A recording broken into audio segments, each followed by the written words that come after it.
This book, somewhat unusually, began as a speech. At the end of May 2015, I was invited by the Oxford Union to speak on the proposition, Britain owes reparations to her former colonies. Since I was already scheduled to speak at the Hay Festival of Literature later that week, I thought it might be pleasant to stop in Oxford on the way and debate there again, as I had once done on behalf of the United Nations a decade earlier.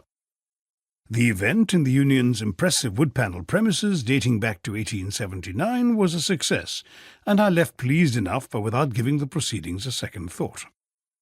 In early July, however, the Union posted the debate on the web and sent me a video copy of my own speech. I promptly tweeted a link to it and watched in astonishment as it went viral. Within hours it was being downloaded and replicated on hundreds of sites, sent out on WhatsApp and forwarded by email. One site swiftly crossed over 3 million views. Others did not keep track but reported record numbers of hits. Right-wing critics of mine suspended their trolling of me on social media to hail my speech. The Speaker of the lower house of the Indian Parliament, the Lok Sabha, went out of her way to laud me at a function attended by the Prime Minister, Narendra Modi, who then congratulated me for having said the right things at the right place. Schools and colleges played the speech to their students. One university, the Central University of Jammu, organized a day-long seminar at which eminent scholars addressed specific points I had raised. Hundreds of articles were written for and against what I had said. For months I kept meeting strangers who came up to me in public places to praise my Oxford speech. I was pleasantly surprised, but also a bit perplexed.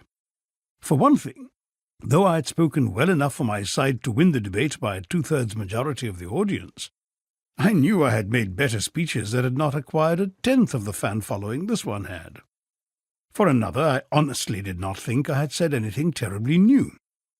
My analysis of the iniquities of British colonialism was based on what I had read and studied since my childhood, and I thought the arguments I was making were so basic that they constituted what Americans would call Indian Nationalism 101, the fundamental foundational arguments that justified the Indian struggle for freedom from British rule. Similar things had been said by Indian nationalists in the late 19th century, and by Jawaharlal Nehru and a host of others in the 20th.